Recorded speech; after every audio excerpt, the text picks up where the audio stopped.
It is summertime, and I guess you'll have that. And, we'll be wishing we had this weather in the dead of winter, so glad we're out here in this beautiful park. My name's Dan. I'm with Vote Common Good. We're going to sing a little song to get you over here, get you settled in, and then we're going to hear from some great candidates and talk a little bit about what we do at Vote Common Good. Faith, hope, and love, supporting democracy for all. But this is an old protest song from the 60s, and if you know the words, feel free to sing along.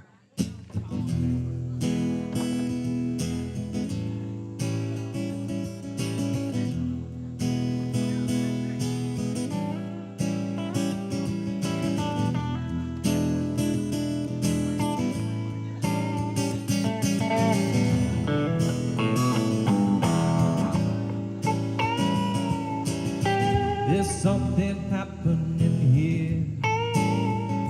What it is ain't exactly clear. There's a man with a gun over there telling me I've got to beware. Think it's time to stop.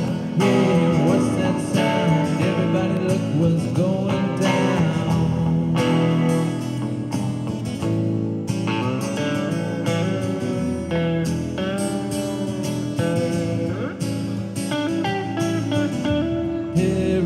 Strikes deep into your life, it will creep. It starts when you're always afraid. Step out of line, the man come and take you away. Think it's time to stop. Hey, what's that sound? Everybody look what's going down. Stop, children, what's that sound? Everybody look what's going down.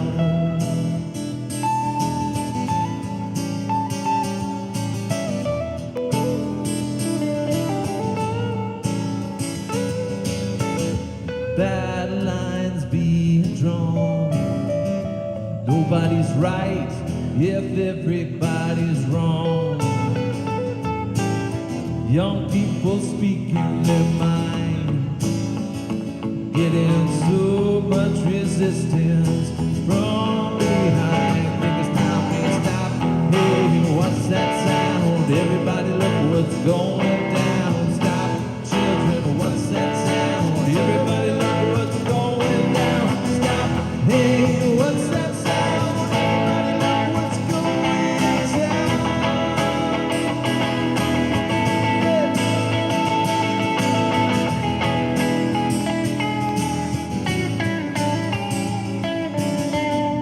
What a field day for the heat. 10,000 people in the streets, singing songs and carrying signs. They mostly say hooray for our side. Think it's time we stop. Hey, what's that sound? Everybody look what's going down. Stop, children, what's that sound? Everybody look what's going down. Stop, hey, what's that sound? Everybody look what's going down. Stop, children, what's that sound? Everybody look what's going down. Stop, hey, what's that sound? Everybody look what's going down.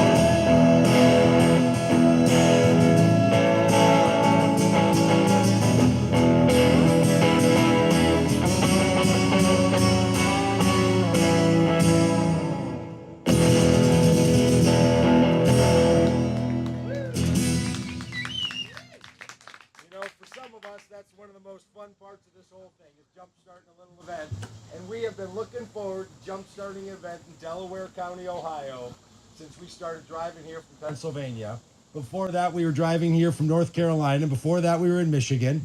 Some of us live in Minnesota. Some of us live in New York. Some of us in Michigan and Arkansas and Oregon. And we're from all over the place because you all are part of a movement that matters in the United States of America. And we're glad to be here with you. So thanks for being out here on this great morning. That's an applause line. There we go. I just got my Jeb Bush on. Please applaud.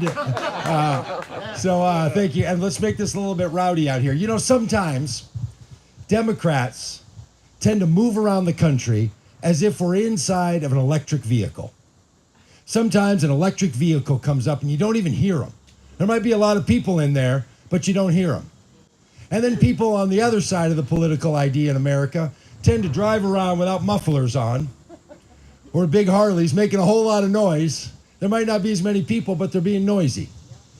So in our little work, we like to tell people not to be quiet. We want to tell people that are being too quiet to wake up, speak up, and stand up. So we're really glad you're here. So let's make a little noise this morning. Make a little noise in this park. We'll make a little noise for the next 97 days, and we'll make a lot of noise on November 5th. Am I right about that? Yes, we will. Now, we're super glad to be here and glad for the work that Peg is doing. As you can see, we're glad to be part of the Delaware County Democratic Party's organization. Peg, would you come tell us a little bit about it? I know a lot of these people know, but all the people that are watching around the country and the people who care about the good work you're doing would love to hear what you're up to. Great, thank you. Thank you. I want to welcome Vote Common Good to Delaware County. We are delighted to have you here. It's wonderful to have a presence of people that have read something about Jesus. And don't just tote guns in his name. But anyway, I'm glad to have everyone here, and I want to say a little bit about the top of our ticket. We're really excited about Kamala Harris. It would be nice if Ohio could vote for her, because then I can go cast my vote in the Electoral College. Yeah. There you go. Are you an elector? I am an elector All in right, the Electoral all right. College for Ohio. I can go to Columbus December 17th and get President Harris into the White House. Then next on the ticket, we have Jerrad Brown. Jerrad Brown has been moving up his vote share in Delaware County. He was at 38.8% 12 years ago, 6 years ago. He was at 47.4% in Delaware County. This year, Jerrad Brown expects to win Delaware County. Ohio State Supreme Court has the opportunity to elect 3 justices to the court that believe that boneless chicken wings should be boneless. If you haven't seen that. Anyway, we are proud to have our candidates that are here today. We've got candidates for U.S. Congress, candidates for our Ohio State House, and I think we're expecting one of our countywide candidates to come. So welcome to everybody here, and we hope to have you back again. We're glad to come back. Thank you so much. Thank you, Peg. What a great honor. I don't know about the rest of you. I've never met an elector in the Electoral College that's going to cast their ballot. Now, you know what we hope? We hope after the electors pass their votes on to Congress and they're certified, that a bunch of people don't gather together at the Capitol to try to overthrow the government and stop the certification, right? Because insurrections are not the way we move forward in this country. Now, Vote Common Good is not a part of the Democratic Party. We're just people that want to make the common good our voting criteria. We're people that want to say to those of faith, hope, and love, whether you're in the Christian faith tradition, in the secular faith tradition, in the Muslim or Jewish or Hindu faith traditions, we don't mind what traditions people come from. We want everyone who thinks the common good matters to step out. That's why we're standing with Democratic candidates. We stand with Democratic candidates because we believe they care about the common good. Now, when you drive around in a bus that says faith, hope, and love, supporting democracy for all, and then on the backside it says confronting Christian nationalism, and on the other side it says resisting insurrections, you get a lot of responses from people, I promise you that. We were in a parking lot, and a man saw the bus as we were setting up for an event like this for a candidate in Wisconsin, and from across another parking lot, he saw the faith, hope, and love. He threw his hands up in the air as we were setting up and came running up yelling, "My man!" And then he got close and saw the rest of what was on the bus and said, "Ah, you're probably supporting Democrats. I thought you were with the good guys." People see faith, hope, and love, and they immediately think you're with the Republicans. It happened in another parking lot. A truck pulled up in front of us as we were coming out of the grocery store, and a man said, "When I first saw your bus, I started grousing. There they are again." Then my wife said, "No, hang on a minute. Read the whole bus." And he pulled around and he said, "Thanks for the work you're doing." I bring that up because so many people have been convinced that if you care about faith, if you care about hope, if you care about love, if you're a Christian, or if you're an evangelical like I am, I've been an evangelical pastor my entire adult life, they think that people like us have to be in with the Republicans. A lot of pastors tell them that. A lot of candidates tell them that. A lot of political parties tell people that. We know that's not true. I come from a little tradition of progressive evangelicals. You might not even know that exists. A lot of people don't know about progressive evangelicals. They might think they could all fit inside that bus. There's a few more of us than that, but not many. But there are progressive evangelicals. Now, it can break your heart. Break your heart when you find out that in 2016, 81% of evangelicals from the white evangelical tradition voted for Donald J. Trump. You know what else that means? 19% didn't. Yes. It might encourage your heart to know that 74% of white evangelicals voted for Donald Trump in 2020. Right? So here we go. Now we're getting ourselves up there. Now we're getting ourselves up to 26%. We'd like to see that number get below 70%, especially here in Ohio. Yeah. We think it can happen because a whole lot of people are tired of how it's going. Now, I'll tell you, not going to get too preachy on you. It's a Wednesday morning, not a Sunday morning. But as somebody who believes in his deepest of hearts that every person is the beloved child of God, light of the world, salt of the earth, as Jesus would say, I believe that Jim Jordan, I believe that Mr. Balderson are beloved children of God. They're lights of the world, salt of the earth.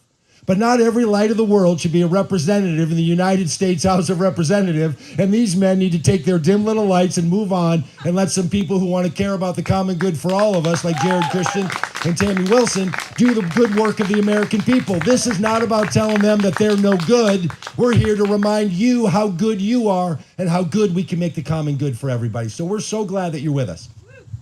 We believe we need a different political imagination in this country that doesn't give up on anybody. Doesn't leave anybody behind. Can I tell you a quick little story? 2 days ago, we were having a meeting in Pennsylvania. It might have been 3 days ago. It's hard to keep track. It's a preacher's embellishment. A few days ago, we were in Pennsylvania doing an event for somebody running for the state house there.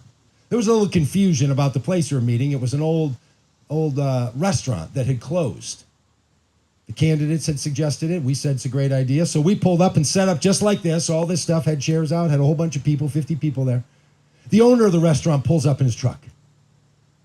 He gets out. I saw him walking over. I didn't know he was the owner. I thought he was just there for the event. I walked over and said, "Hey, good to see you." He goes, "What's going on here?" He said, "I'm the owner of this place."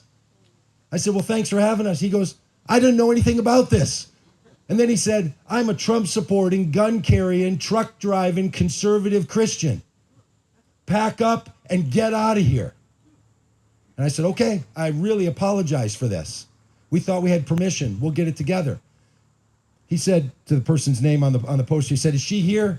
And I said, "Yeah, she's right over there." And he goes, "Okay, you can stay. I'd just like to meet her." So we went over and met her, said we could stay. We had a beautiful event.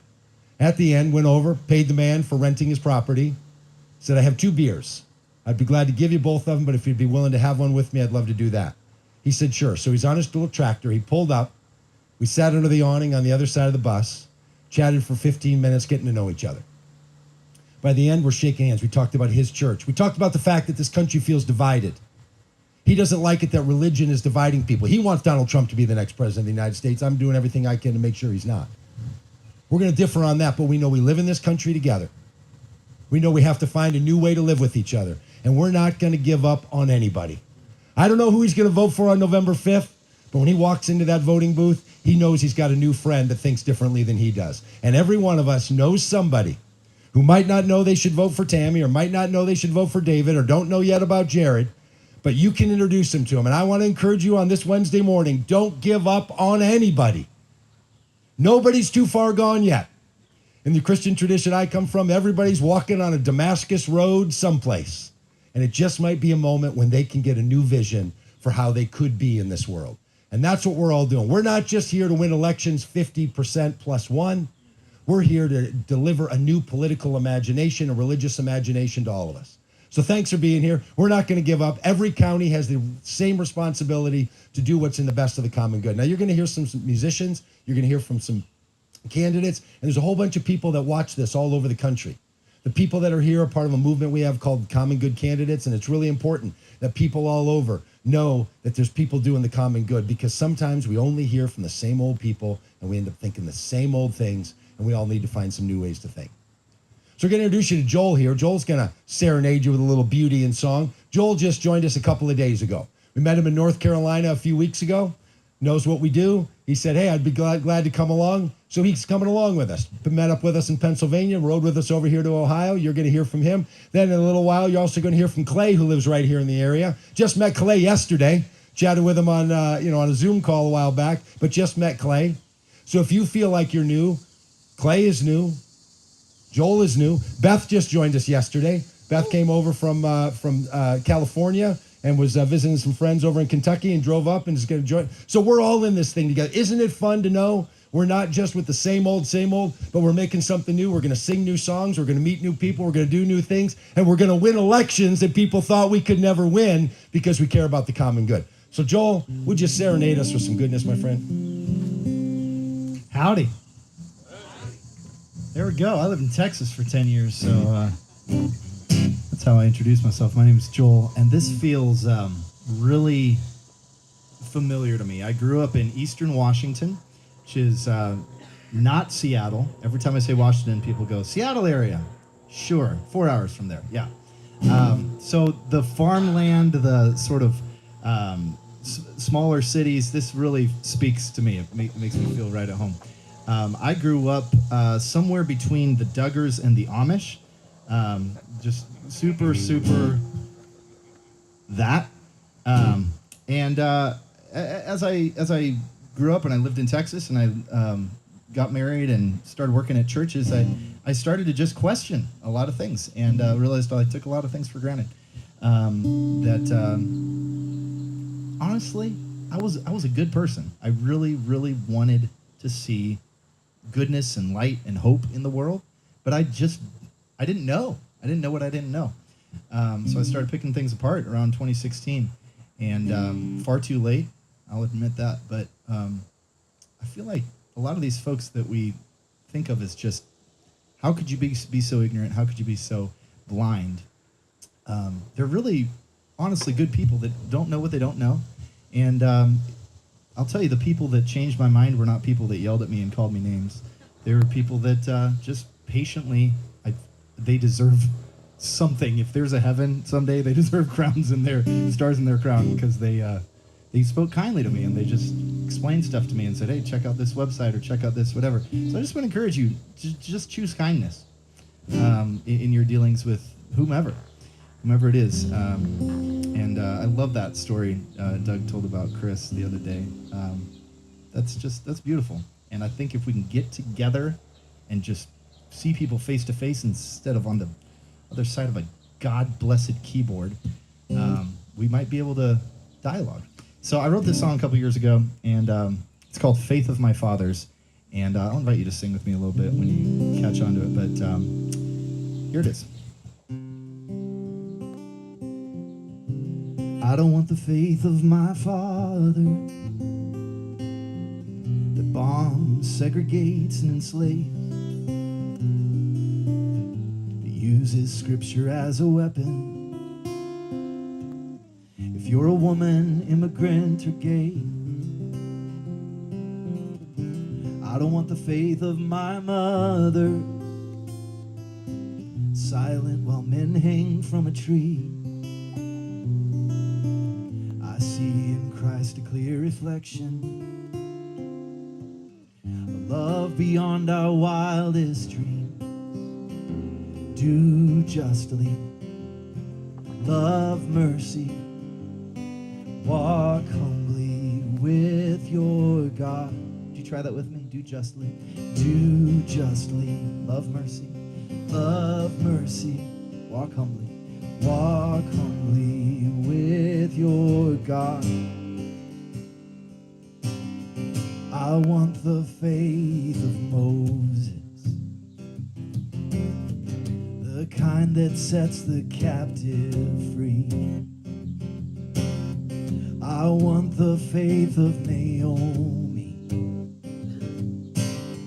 lifting the ones who are weak.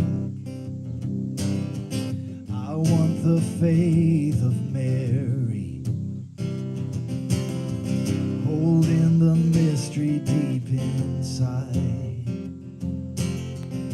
But But most of all, I want the faith of Jesus and his grace, turning darkness into light. Down through the ages we've seen it, religion turning into hate, becoming a partner for violence, to war and steal and take and take. But when I read of the God of love, who rescues even enemies, there's something in me that rises up. Come be that hope in me. I want the faith of Joseph, forgiving those who do me wrong. I want the faith of Hannah, turning my grieving into song. I want the faith of Deborah, leading a nation out of shame. But most of all, I want to run to see your kingdom come, rolling the stone of death away. Do justly, love mercy, walk humbly with your God. Do justly, love mercy, walk humbly with your God. I want the faith of Esther, confronting hate, not backing down. I want the faith of Tamar, the courage to speak the truth to power. I want the faith of Hagar, naming the God who sees and hears. But most of all, I want to be like the one who died for me, the love that's casting out all fear. I want the faith of Martin,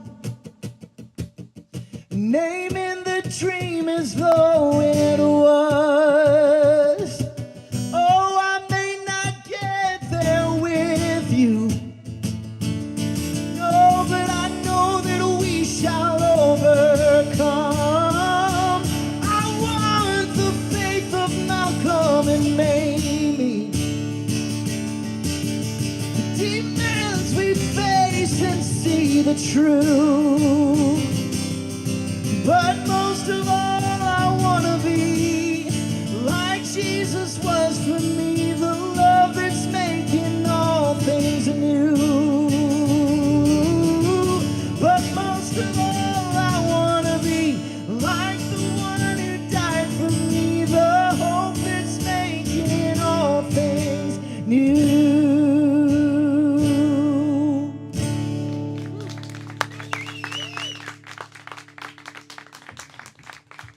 Thank you, Joel. So great. Hey, everybody. My name's Rob. I'm from Arkansas, and so great to be with you all this morning. I'm the political director of Vote Common Good, which means I have the opportunity to spend a lot of time talking to candidates and folks that are running for office, the extraordinary, ordinary Americans who are who have kind of stepped through the ropes and are joining the fray in the arena, doing the really hard work of democracy by offering themselves to be our representatives. When we talk with candidates and ask them to be a candidate for common good, one of the things we try to think about is we ask people who are running, or we ask people who are voting, we ask voters to use the common good as their voting criteria. So when they go to vote, we ask voters to not just vote based on the political party they've always been a part of, not vote just because the way their parents or their grandparents or their family is always voted. And we ask people not to always vote just about what's in their own self-interests. We think that loving your neighbor as yourself is something you do in the voting booth too. And so we ask people to use the common good as their voting criteria. And so as people are running for office, we ask candidates that if they are elected, if they'll use the common good as their governing criteria. I mean, wouldn't it be great to have some leaders who use the common good as the basis of how they led? Some leaders who think about not just, what do the party bosses and the political establishment want, not just what the big donors want, not just what the richest among us want, but what's good for everybody. And it doesn't mean we always agree on policy. We don't always agree on policy, but we've got this sense of we're in this thing together, and we're gonna try to do what's best for everybody. And I'm excited for you as voters here in Central Ohio, because you've got some common good candidates to vote for. The other thing I often say to folks is that, our work with Vote Common Good, we're trying to provide some kind of counterbalance to the religious right, but we're not trying to take America back for liberal Jesus, right? I often say, we're not trying to get Christian Democrats elected to office. Except we are in one case, and that's Jerrad Christian. So, Jerrad, who's running for Congress in Ohio's 12th congressional district. Jerrad, my friend, come on up here and tell these good folks about why you're running and what the common good's all about for you. Thank you. It's funny you mentioned taking America back, because that's something I've been thinking about a lot lately. And, I have a lot of time driving around the district. It's about 2.5 hours from one end to the other. And I live at the most extreme end, so there's a lot of that. And I have a lot of time to think. That's a very zen time for me when I'm not listening to audiobooks or just hanging out with some music. I started thinking about concepts, and I started thinking about the concept of taking America back just a couple days ago, coincidentally. And my first instinct when I hear Take America Back, and I hear it a lot, is from who? Who are we taking America back from? Our fellow Americans? Our fellow citizens? Our friends? Our neighbors? Each other? And I'm not here to take America back. My goal is to take America forward. Not to what we once were, but what we can be. We can be a nation with a foundation of stone, of kindness, of generosity. Not a foundation of sand, like anger and hate and division. We can be better people. We can build a better future, because the people in this crowd right now are doing the thing that I need them to do. They are helping build the foundation for the future of my son. And there is no more important goal in this world than the future of my son. So every time that I get up and I give a speech and I think about the people that I talk to, I can think of nothing greater for me to say than thank you. Because it is through people like you, conversations like this, groups like these, that we change the entire world. The position that I'm running for has been filled with people who have not cared about our region for a very long time. It doesn't take much to look at who's been in charge of all three, the governor, the House, the Senate of the state of Ohio. 26 of the last 30 years, the same people have been in charge of all three. And even when they haven't had all three, they've had two of the three. And nothing has ever changed. I'm going to tell you a quick story that I call the great irony of my life, just to introduce you to who I am and why I'm here. And hopefully that it matters. I grew up really, really poor, to a single mother in a little town called Gloucester, Ohio, down in Athens County. As it is when you're poor, you end up moving around a lot. So I grew up in Athens, Ohio, Perry County, ended up over in Madison County. Perry and Athens are a part of 12, so I've lived in 12 most of my life. And the way that my life worked out, the way that I grew up, there were really two options. It's either join the military or work in a factory.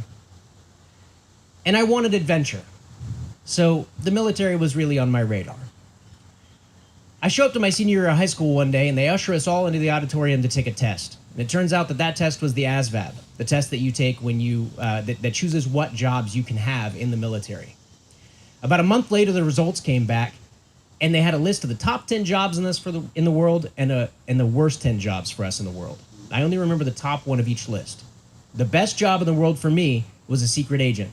The worst job in the world for me was a janitor. So, fast forward, I joined the U.S. military. I was in the Navy. My first couple years, I was a flight deck fueler on an aircraft carrier during Operation Iraqi Freedom and Enduring Freedom. We were the primary bombers of Iraq. My last 3 years, I became a meteorologist and oceanographer. So I got a really firm grasp on what climate change is. And that started keeping me up at night. I got out after 5 years, and as many people who were in the military do, I just started taking whatever jobs came my way because nobody cares that I was a meteorologist because I didn't have a master's degree. I was an outdoor education teacher for a while. I taught kids survival, team building, ropes courses. It was a really cool job, but it didn't pay me enough to eat food, and I eat food. I was a retail manager for a while. I was a bartender for a while. I went to use my GI Bill, but it only covers 3 years. And once that ran out, I decided I didn't want to go into debt. So I don't have a degree in anything. I have almost a degree in psychology, if that counts. So while I was bartending, I met a friend who was pursuing acting and modeling and wanted to move to LA, and he needed a roommate. And he asked me if I wanted to go. I was like, sure, I'm not doing anything good. I'll move to LA. So I sold all my stuff. I had like 3 boxes and a TV. I was about to go to LA. And I found out I was going to be a father. So I didn't go to LA. Instead, I took the first job that came my way to support my family as a janitor in a factory. And I was a janitor in a factory for about 4 years. During that time, during my bartending time, I actually met another friend who suggested that I look into software engineering as a job. And growing up poor, I never even had a computer, let alone know how to make them work. But I decided to give it a shot. I started going online, taking free courses, and I realized it was something that I'm capable of. So I saved up enough money to put myself through a tech school. I was about 2 weeks from going, and Jessica got laid off from her job. So she went instead of me. She became a software engineer, and about a year later, I was able to save up enough again to put myself through, and I became a software engineer. So I've been a software engineer for about 7 years. I have built a much better life for myself than people from my region ever get to experience. And my goal, running for this office, is to make sure that success stories like mine are the rule instead of the exception. That your zip code doesn't dictate your future. It doesn't dictate your education. It doesn't dictate your jobs. It doesn't dictate the quality of life that you and your children experience for generations. Today is actually my last day employed. I am no longer employed because I'm running for U.S. Congress. They can't have somebody working for them that is a candidate for Congress. So I'm a little nervous. I'm not a big fan of not having a job, but it gives me an opportunity to dedicate all of my time to this, to come out and meet people like you much more often than I could. Working a full-time job while running for Congress is a little much. But here we are. I'm going to live off savings for a while until November when I crush Troy Balderson. So I'm Jerrad Christian, running for Ohio's 12th district. Thank you. Thank you for all being here.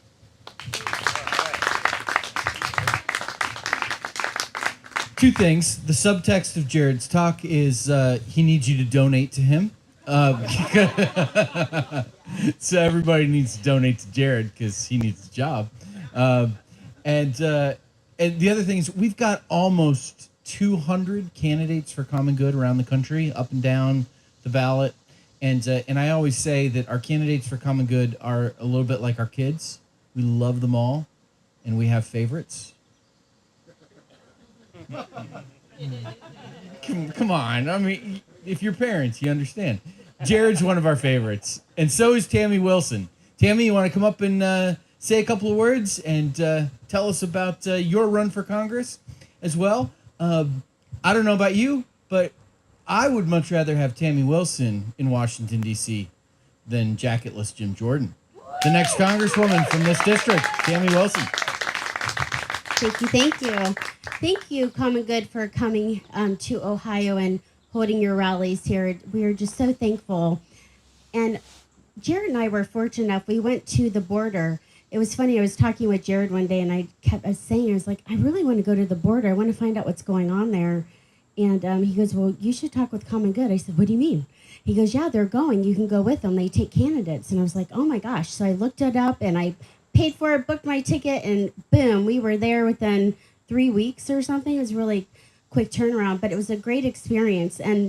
But finding this organization has just been a total godsend for me, because watching all of the hate rhetoric and all of the Christian nationalism and seeing these representatives in our government who are Christian nationalists and the way that they are demonizing the Bible, it just breaks my heart. And to hear them repeat these hate messages over and over, this is one of the reasons why I got into this race. I'm Tamie Wilson. I'm running to be your congresswoman to represent Ohio's 4th Congressional District. I am really passionate about becoming your congresswoman. I want to do a lot of good things. I'm actually working with companies to bring good jobs, higher paying jobs to the district. I'm working with developers to bring affordable housing to the district. 10% of the district is living in poverty. That means 1 in 10 people are having to decide, how they're going to manage their bills in order to pay, their food and to pay their bills and everything. I met a guy the other day and he said, Tamie, will you please do something about prescription costs? He said, I had to choose between buying food and prescriptions this month. And I said, absolutely. And that just breaks my heart, because we've had a man in office who's been there for 17 years. He's basically been paid $3 million, and he hasn't done anything for the people of this district. He has not passed any bills. I'm writing 9 bills, by the way. I'm really excited about that. My first bill, I've already been to DC. I've already been working with lawmakers to get my first bill introduced. It's the Comprehensive Sexual Abuse Prevention and Accountability Act. Some of you may know the story. Jim Jordan, he was the assistant wrestling coach while the Dr. Strauss sexually abused close to 2,000 students at OSU. Jim Jordan was the assistant wrestling coach, and I've been told that many of the wrestlers went to Jim asking for his help, and he just turned his back on them. The same way he turned his back on our Constitution on January 6th. So I see a pattern of behavior here, and I am passionate about breaking that pattern and kicking him right out of Congress. So I'm real super excited about that. I feel really good about this race. I've been going everywhere. I go everywhere, and it's so wonderful to hear people say, oh, hey, Tamie, it's good to see you here again. It's like, I see you everywhere. And I say, yeah, I'm everywhere. And I love that. And I want them to know that I'm here because I care. And I go everywhere because I care. I want to meet as many people as possible. I've been going from fair to fair to fair. I am completely exhausted, but it's all for a good reason. But it's interesting talking with different people. And everyone has the same concerns. And once I get them off the party, some people say, well, what party are you with? And I say, well, what issues are important to you? Because I want them to remember about themselves and their families. And as soon as we can make that connection, as soon as we start talking about, I want to know what's going on in your home. How can I help you? And that's why I'm writing 9 bills now. And so I'm just really thankful to be on this race. I never in a million years thought I would ever be in politics. I always kind of rolled my eyes when my parents just only watched news. Now I am that person. That's all I have on TV, and I go from CNN to MSNBC, and from channel to channel to channel to just news. And but I want to be informed, and I do everything I can to keep myself updated and educated. But I'm real excited to be your representative, and I'm very passionate about bringing positive change. So thank you so much. Thank you, Tamie. Thank you, Tamie, so much. David Hogan, running for state representative here in district as well. David, you want to come say hi to the good people here? I would love to. Thank you very much. Hi, as he just said, I'm David Hogan. I'm running for state representative in the 61st district. And I confessed to Joel earlier. Joel, where are you at? Woo. Joel. I confessed to Joel that I'm not a religious person. Okay? So the fact that I'm standing up in front of this bus is a little surprising to me and to everyone who knows me. But nevertheless, I think I have a strong sense of right and wrong. I have a strong sense of what is sin and what is not sin. And, call that, secular religion or whatever, but that's me. And I am standing up here because I am determined to make our state, our nation, our world a better place, starting right here in Delaware County. There's a lot of reasons I'm here. A whole lot of reasons I'm here. One reason I'm here is, my opponent, and I don't want to dwell on her because she doesn't deserve the time, but my opponent is against public education. I believe the public education is the great equalizer. I believe it makes for a strong economy, makes for an equitable society. My opponent wants to give vouchers to every child and let them go where they want. And I know we might not all agree on this, but she definitely wants them to go to Old Testament-based Bible schools. She wants to create a legion of children, a legion of future adults in the same mindset that she's in. I want to create people who can think for themselves. I want to create people that are determined in their own right to make this a better world. And I think public schools do that right now. Are they perfect? No. But they're about the closest thing we have to perfect in our society, in my opinion. Another reason I'm standing up here is as I was in, Tamie, I hate to say while you were talking, I just Googled Elon Musk's net wealth today. Okay? His net wealth today, because it varies by literally $1 billion or so a day, it's right up about $241 billion. Wow. We have huge resources in America. We have wealth. But that wealth isn't distributed. We have people that are working at the federal minimum wage, or even the Ohio minimum wage, which is better than the federal minimum wage, and cannot afford. They work 40 hours a week, possibly 60 or 80 hours a week, and they still can't afford to have a roof over their heads or to feed their children, much less medicine and everything else. That has to change. Okay? We have to find a way to distribute the wealth of America to all Americans. And it's not a popular notion, but even to those who want to come here. Because I believe that this is a nation that can still absorb so many more people. And in fact, we ask an economist, we need those people. Okay.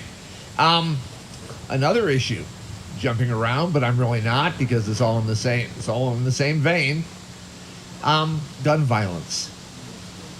Most of you who know me know that I'm a gun owner. I am in favor of strict regulations in terms of purchasing weapons. Other states have great models for it, where you literally have to go through thorough background checks, both both criminal and mental health histories to determine that you are not going to use them recklessly. But even more so, there are so many loopholes in the current system of how to buy guns, what we would call illegally. You go to a gun show, you plunk down cash, and you walk out with deadly weapons. On the internet, you can buy them without any restriction. That has to change, and I'm calling for bipartisan action to do that. It's just common sense. Absolute common sense. A major issue in Ohio and across America is women's rights, and more specifically, women's reproductive rights. We've seen an assault by the Republican Party. We've seen an assault by the Congress. We've seen an assault by the Supreme Court, both in this state and nationally, against the right to choose. Have to tell you, I am going to be your voice for choice. Okay? Women deserve the right to choose for themselves. And it's even going beyond that. I'm sure you've all seen synopses of Project 2025. They're even going after birth control. Wow. Talk about a radical agenda. Okay. All of these things I'm passionate about. But that's not why I'm here.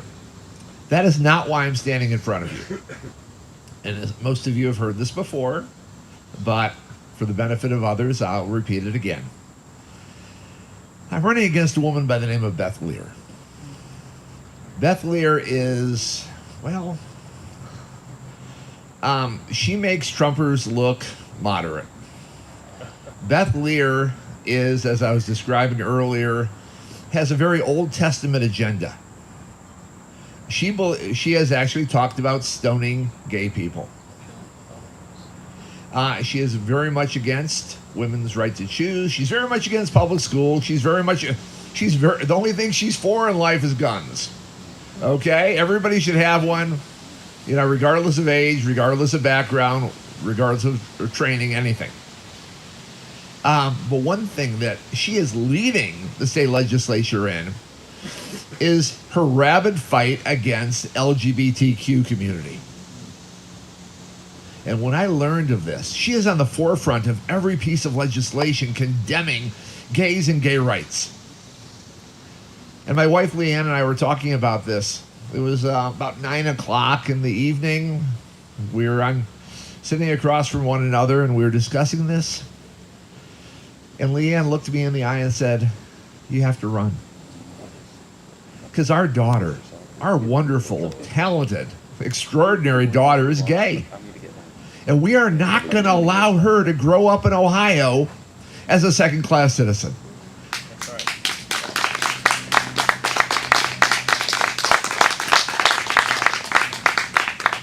We are not going to allow people to be persecuted for those who they love.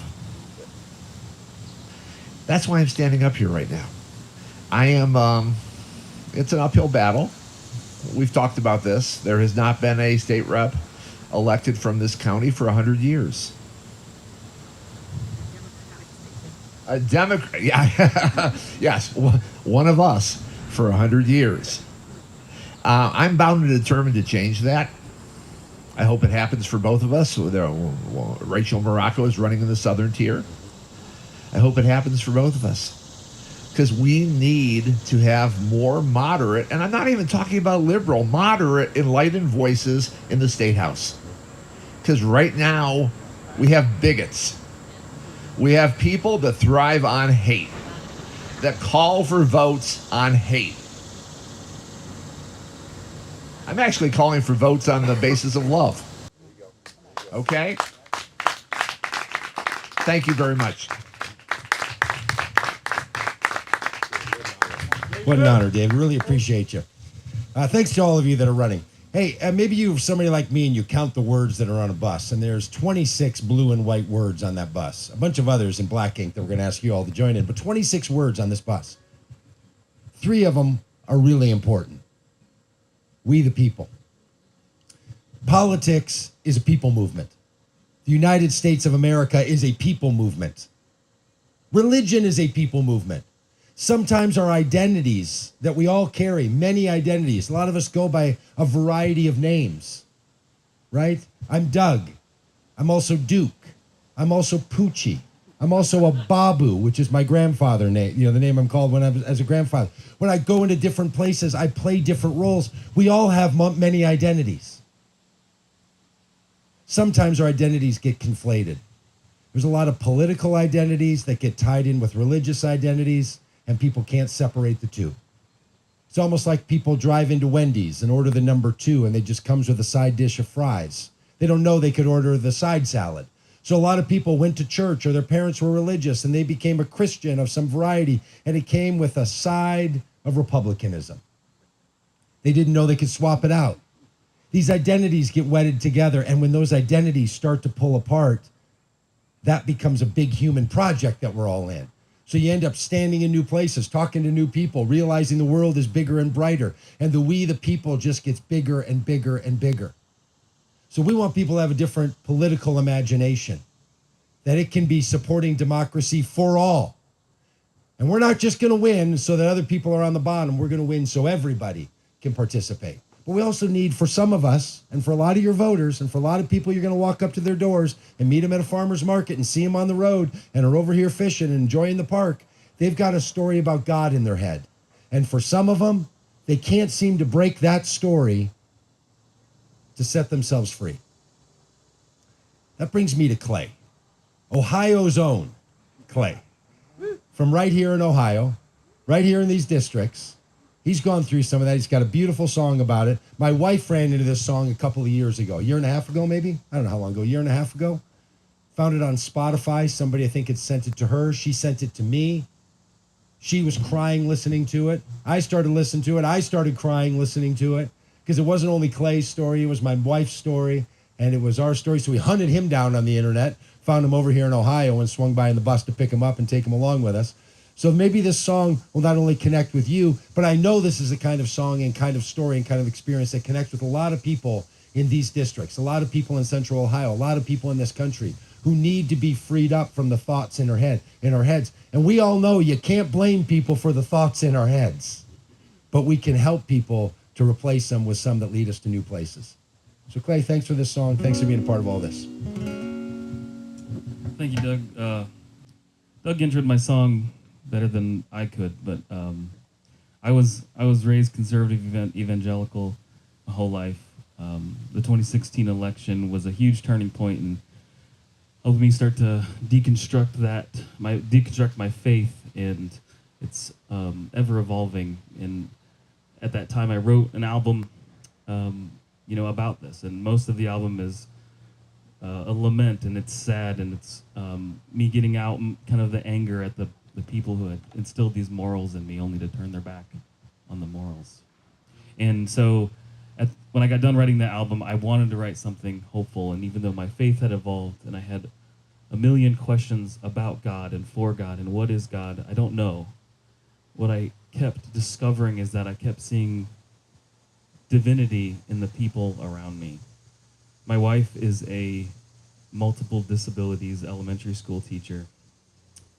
We live up by the lake near Fremont, and I would see it in her students.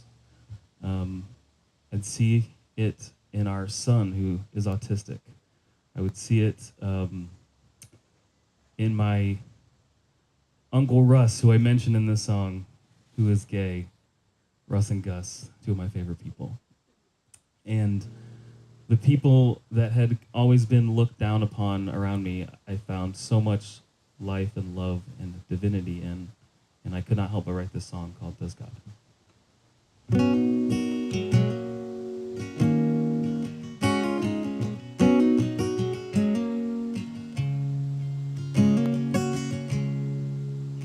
Does God have a face?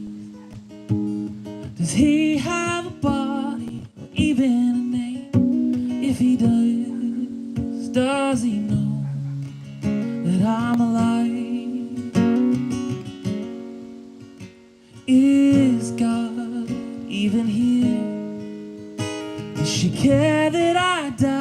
Does she care that I fear? Something tells me God will survive. So take a breath, breathe it in, the mystery that is this universe we don't know, but I think the truth is, if God has a face, his face must look like yours.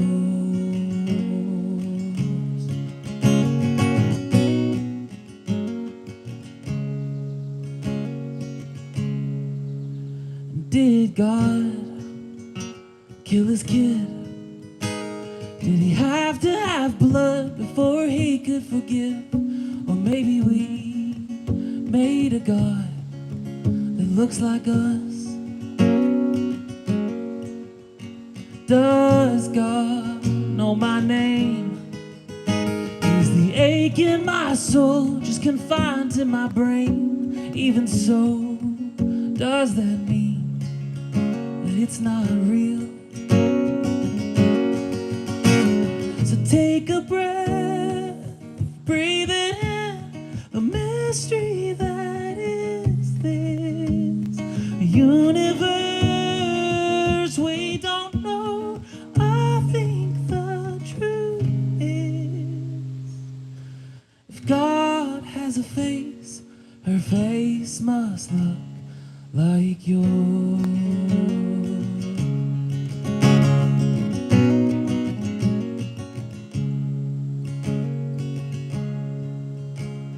A face like a Tina, an Ahmed or Mildred, a Russ and his husband, Gus and the children. A face like a Kim, a Ted or Tyrone, a Lucy born with an extra chromosome, a Pablo with legs he can't move by himself, a girl born a Daniel who now is Danielle, a Bill Agent Yee, even white guys named Todd.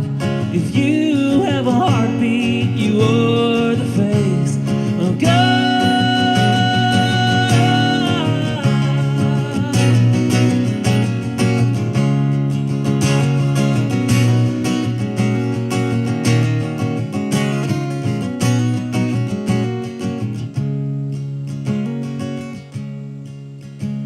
So take a breath, breathe it in, the mystery that is this universe we don't know, but I think the truth is, if God has a face, her face must look.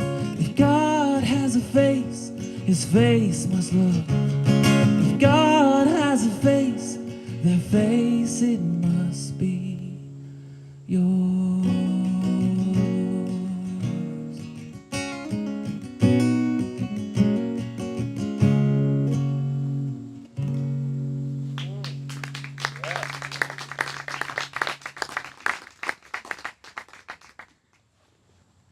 Thanks, Clay. Thanks, Clay. There's a lot of things we can say in the world, and those are pretty good things. Our time is almost done, but we're not leaving Ohio quite yet. In fact, we're going to be in Granville tonight. We do different kinds of events. We do events on trainings around confronting Christian nationalism. We did one of those the other day. They're all online. There's a whole curriculum for this, for faith leaders, civic leaders, and others. What is Christian nationalism? What are people doing with it? Why is it a threat to our democracy? And what can we do about it? But tonight, we're doing part 2 of that in a sense, and that is, what do we do about faith and democracy? The Faith and Democracy Project in the United States, it's so American that we even put it in the very First Amendment. We're not going to establish any religion. It's called the Establishment Clause. But then what do we do? What do we do about these multiple identities? My congresswoman has been Ilhan Omar for years. I'm proud that Ilhan Omar is my representative. But I don't want Ilhan Omar using the Quran to base our U.S. law. And I don't want Nancy Pelosi using Matthew chapter 5 as the basis of our law. So what do we do? How do we do faith and pluralistic secular society in our democracy. So we're talking about that tonight. If you want to join us, we'd love to have you. It's at 6:30. It's conversational. There's music. There's videos. There's all kinds of stuff. So, and it's inside where there's air conditioning, where your body doesn't have to cool itself. The air will do it for you. So we'd love to have you join us there. But we'd also love to take you with us. Now, some of you could get on the bus. Some of you might become the Clays or the Joels or the Dans or the Beths or the people that are going to travel with us. We're going to be coming back here, so maybe you need to make plans, make arrangements, sell all your things, and join us on the road while we travel around. Or maybe you want to caravan with us or travel with us. We can talk about all that if you want to jump yourselves in a caravan and drive around with us when we do events, when we come back here through Ohio, or when we go to Michigan, or when we go to Wisconsin, or back over to Pennsylvania, or down to Arizona, or out to California. We're going to be going to all of these places. Now it looks like Georgia's back in place. We're probably going to have to swing down to Georgia, maybe North Carolina, because we're not going to leave any place behind in this country. We're going to do all the work weekends, so maybe you want to travel around with us. Be in touch with us about that. But we'd also like to take you with us by having you on the bus. Maybe not in it, but on it. So we have markers. You can see black signatures. The other side's really filling up. We'd like this side to fill up as well. So we'd love you to write your name. Maybe you want to write the name of a friend who you wish was here, and you take a picture of the bus and say, hey, I signed you on the bus. We'd love to have your name. It means a lot to us. Some people write little salutations. Some people think the 26 words aren't enough. They're going to put their own words on there. So we'd love you to write us a little note or say something, and we want to take you with us. We want other people to know. Now, we do get the bus washed on occasion, and rainstorms come, so they get washed off. You'll see a bunch of faded ones, but that's okay. We'll come back, and you can re-up it another time. So we'd love to have you on the bus, and we'd also love to have you in the tank if you think what we're doing matters, because there are 4 things that get us around this country, friends. You know 3 of them already: faith, hope, and love. You know the 4th. Diesel. Diesel gets us around the country. So we have a little campaign called We Love You in the Tank with us. We even give you a shirt or something. In fact, we have hats and shirts and buttons over there. We don't charge anything for that. It's just donation-based. Tim will probably tell you, pick a number and add whatever number of zeros after it you want. If you want to add 6 or 7 zeros after a 1, that would be just fine with us. Or if you want to add 0 zeros after a 1, or whatever you want. So you make a donation. We'd love you to take something with us. But if you want to chip into the gas that it takes us to get around, all that money really does go straight in the tank. So we'd love to have you in the tank with us and wear a little shirt. And we're proud that you're here. We're glad you're here. We'd love you to take pictures with the bus. We're going to be around for a bit. We'll pack down, then we're going to head off to lunch. And we really appreciate you being here. Am I missing anything, friends? Yeah.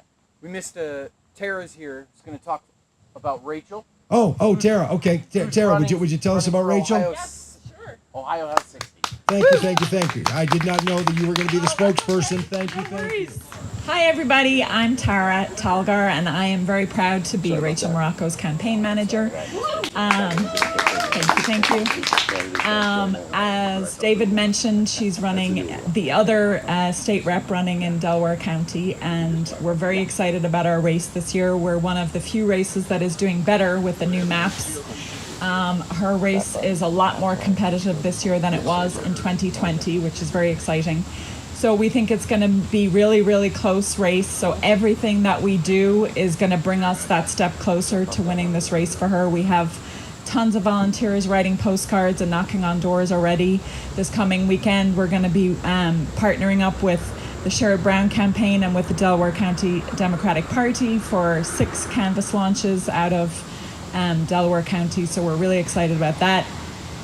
Rachel is a pediatrician, which is why she can't be here today because she's working. She is a mom of 2 sons who are in the Olentangy School District.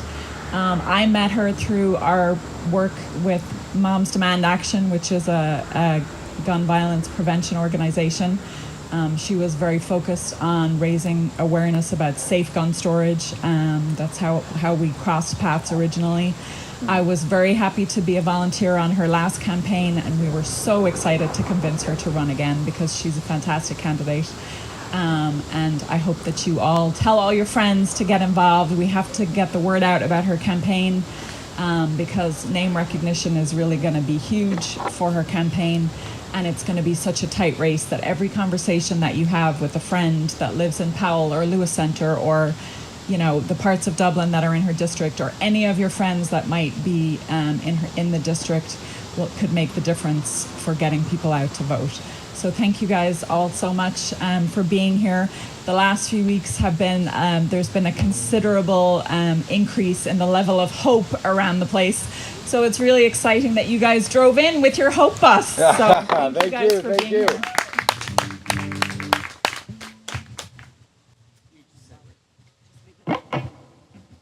Well, it's been so good to be here with you. I love what Jerrad said. Some people want to take America back.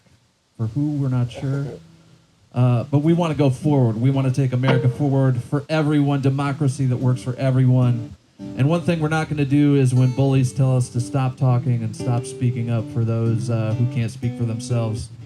As the good prophet Tom Petty said, we won't back down.